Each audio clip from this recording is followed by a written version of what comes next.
Hey, my name is Ainsley, and this fall I'm going to be moving to Walt Disney World to partake in the Disney College program. I am so excited, so thrilled to be able to have this opportunity. I've been to Disney at all different times of year, and packing your park bag can be a little bit overwhelming. It can be easy to feel like you're forgetting something, and sometimes just a little checklist or some helpful recommendations can go a long way, whether you've been a million times or this is your first trip. As someone who's been to Disney a lot of times, I can tell you that all of these things that I pack in my park bag are super helpful and come in handy, and they're things that you're going to want to make sure that you have in your park bag as well.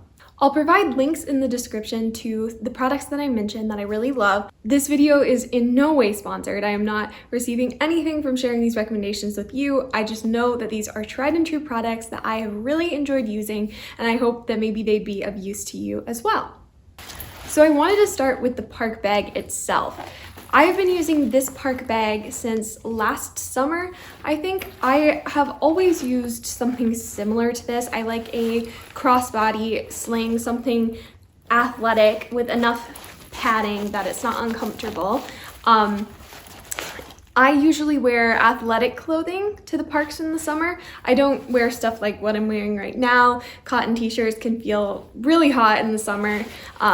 At different times of year, maybe I would wear something like this, but when I am there in the summer, which is most of the time, I like to wear athletic clothing, so having an athletic bag to go with that can be really nice. So this one I have loved. Even though I've had similar designs to this one before, this has been the best one that I've had by far because of its organization. You have this outer pocket here first, which is not super deep. Actually, it was pretty deep. It's about my hand deep, and it's kind of squared off. So that is nice to have that separation there. But one thing that I really like is it has this little clasp, which is theft protectant, which I've never been worried about at Disney World, but still can be nice when you're in a large crowd to know that you have that clip and that you could feel if somebody was grabbing at your bag. But what I really like about that is that it provides this open pocket, so if you just want to stick something in there for a second during the day, you can do that. But then the main compartment is really nice. In this main compartment, see if I can get close enough, there is a pocket around the back with elastic on it that's pretty deep and a wide middle, as well as this pocket down the front, which is just like a loose, it's not elastic. And then you also have a key holder. So this can be really nice for your car keys during the day so that you know exactly where they are. So just loop them around this key holder. And then also there is another pocket back here. It is deceiving, but you can fit a phone in there if you angle it in correctly. It goes pretty far back there. Not all the way through, however. And finally, there is a pocket on the strap, which is relatively deep but skinny.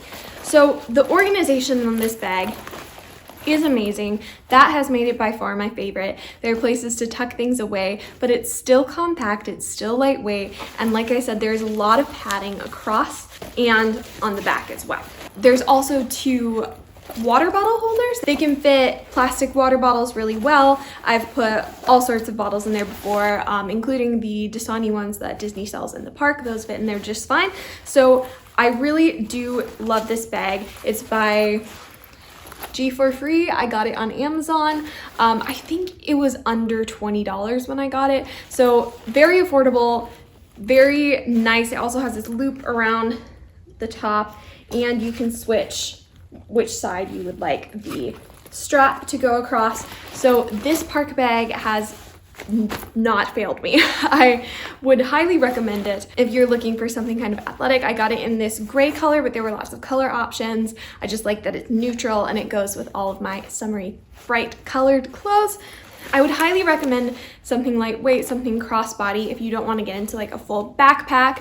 I have a lounge fly as well. I know a lot of people love their lounge flies in the park, but when I am out during the day, especially in the summer, when I'm going to get, kind of sweaty from the Florida heat, I like to have something that I feel like can wash down really well, and these bags wash very well if you just scrub them, a little bit of soap and water.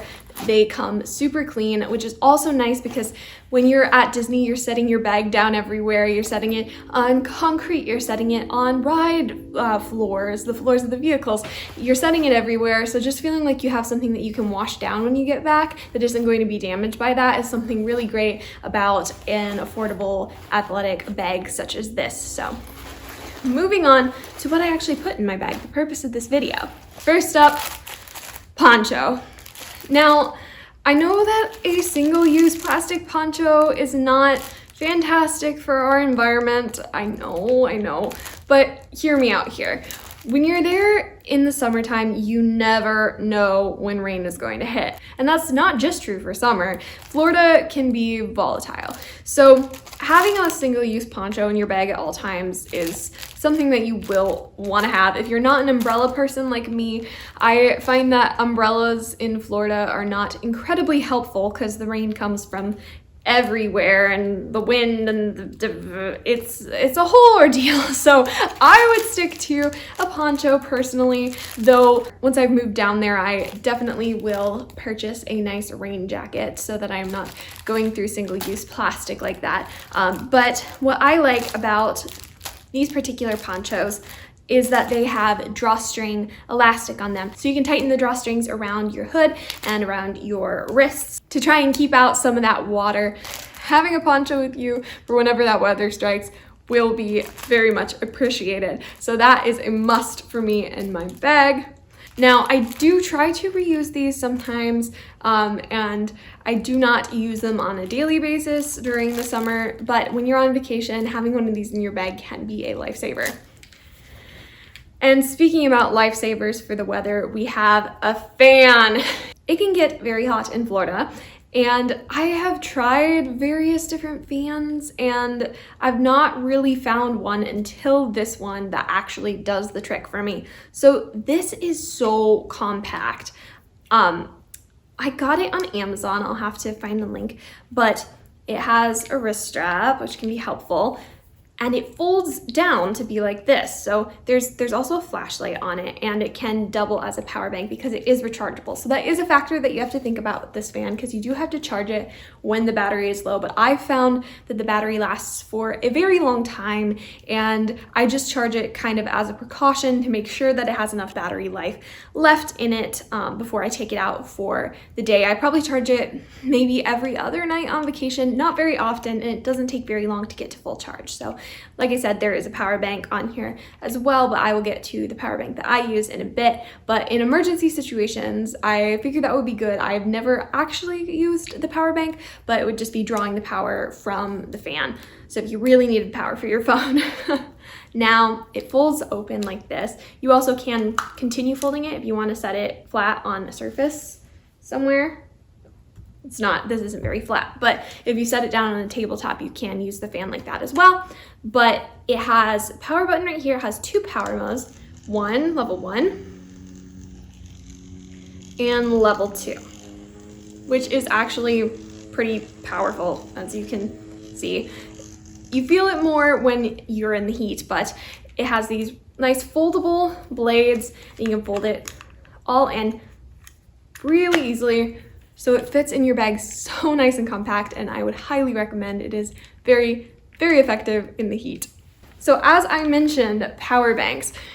We have had a couple of different power banks for our phones throughout the years, but I have found that this one has worked the best.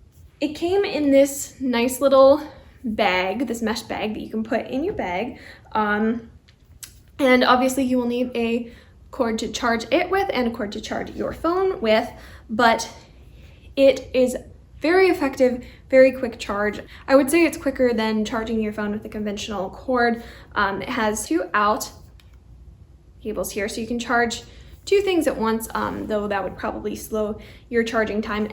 And I'm not sure how many charges you can get out of this, but I know it is numerous, and it does store the charge well. I've had issues with other power banks like shutting off while you're using them, but I have not had that issue with this power bank, so it has been Very much a appreciated purchase around here, because when you're using your phone constantly on vacation at Disney, you're going to want to be able to charge it. Whether you're taking pictures or using the My Disney Experience app, which you're going to have to use a lot throughout your day, being able to have an extra charge can be really handy, especially when you have it on the go in the form of a power bank versus having to sit down somewhere and charge. Now, Disney does have fuel rod stations available, which means that you are able to pay that fee and swap out fuel rods for your phone instead of having your own power bank if that is something that interests you more. However, I think having one of these for yourself would be very helpful since you would be able to use it in other circumstances as well. So this one has been effective and I could recommend it, but I definitely recommend having a power bank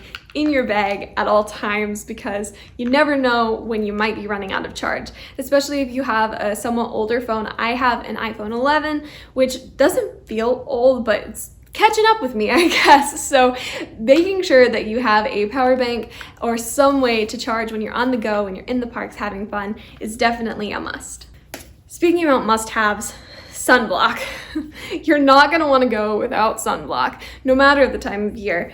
I have sensitive skin and it's been a bit of a challenge to try and find a sunblock that doesn't irritate my skin, doesn't leave it feeling dry or red, and also that doesn't irritate my eyes. I have had some issues with sunblocks that are too runny, like causing my eyes to water, but I started using this Neutrogena Clear Face breakout-free, oil-free sunscreen last year, and it is really great. It has a lotiony feel, goes into your skin.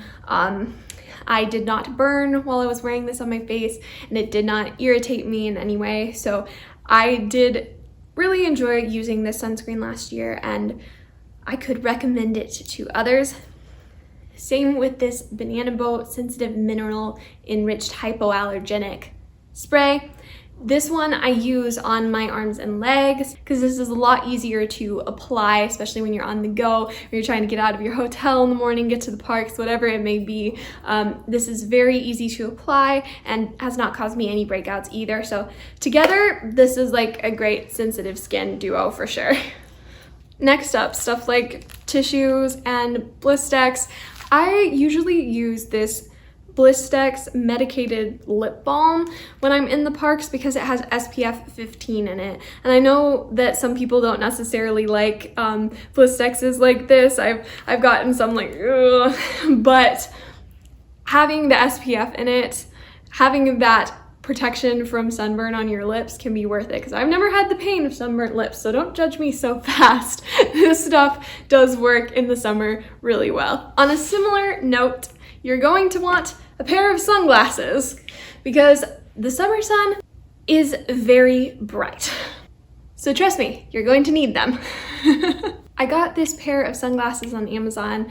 They were really cheap. I think that the frames are cute, and I would say that the one thing that I've noticed with them is that they do have a bit of glare to them because they're all like plasticky, but I don't know if that's just because I have gotten used to my prescription sunglasses as somebody who has recently switched to wearing contact lenses more frequently. I am not necessarily used to that, but these are cute, they're fun, they're fashionable, and they were cheap, so I could recommend these as well. On a similar note, if you are somebody who wears glasses, you're gonna want glasses cases, you're gonna want glasses cloths, things like that for your park bag as well. And you are going to want to take out any of your glasses cases and hold them in front of you like this when you're going through security, because that has a tendency to set off the alarms through the metal detectors, and then they'd have to search your bag individually. And when you're trying to get in the park in the morning, you wanna get through fast because you just are eager to start your day and you don't want to have to slow down your party by having to go be searched. So definitely take out any glasses cases, any umbrellas. Those also have a tendency to set it off. Certain power banks will as well. So I usually take those things out of my bag and hold them in front of me when going through security just to save some time in the morning. Also a must if you're like me and your hair is very susceptible to the Florida humidity, hair things. I usually carry hair ties around in my park bag. Whoop. Failure. hair clips as well. And together, these are very good for having in your bag with all that humidity and dealing with your hair. If you're like me and you have long hair, having those will be helpful. Before we move into the fun stuff, one last thing that I love to have on my bag at all times is a little hanging hand sanitizer, a Purell container. These are so great to have on your bag at Disney because there are a lot of touch points when you're at Disney, and who wants to be sick on vacation? So as a germaphobe, I always have a hand sanitizer on my bag, and I like to have it hanging so that you can get to it real quick whenever you might would need it. So I always love a little hanging hand sanitizer for my park bag. Now, entering the category of fun stuff, we have your wallet. Well, that's not particularly fun, but what's in it could be fun. So this wallet, I wish that I could link it, but I did get it from a Marshall's, so I did not get it online and I don't know where it's from, but you can get other cute ones like this as well.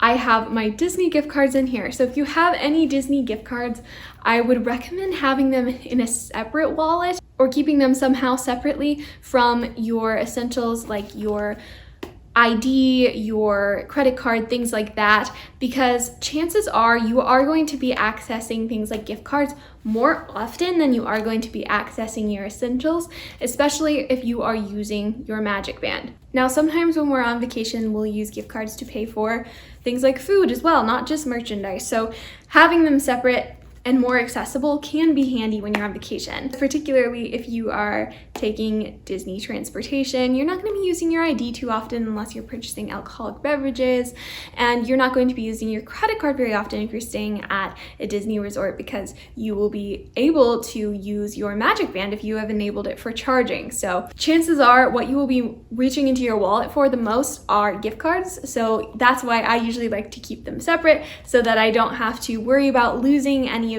things like my driver's license in the hassle to pull out a gift card.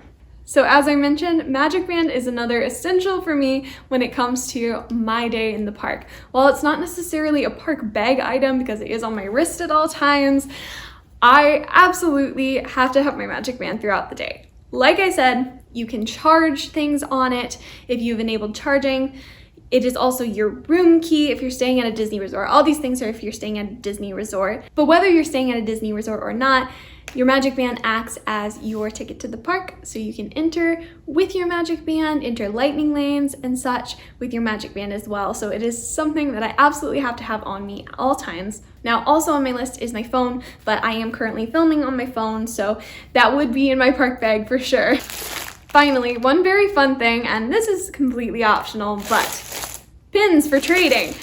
I recently got into pin trading and I love it so much. I go throughout the day trying to find different pins from different collections and just looking at all the pin boards and talking with the cast members. So I always have a bag of pins that I'm willing to trade with me at all times in my park bag, because you never know when you might find a perfect pin that you want to trade for. So I would definitely say if you're into pin trading, you're gonna want some in your bag. Well, that is it. Those are my park bag essentials. So let me know if there's anything that I missed out on, what your park bag essentials are, and if you've enjoyed this video, please give it a thumbs up and subscribe. I plan on putting a lot more future content out there, especially as I get closer to my DCP, and I also have a trip planned before then, so maybe I'll have some content from that as well, but I definitely will be updating this channel more frequently as I get closer to my arrival date. Thank you so much for watching, and I hope you are feeling a little bit of magic today.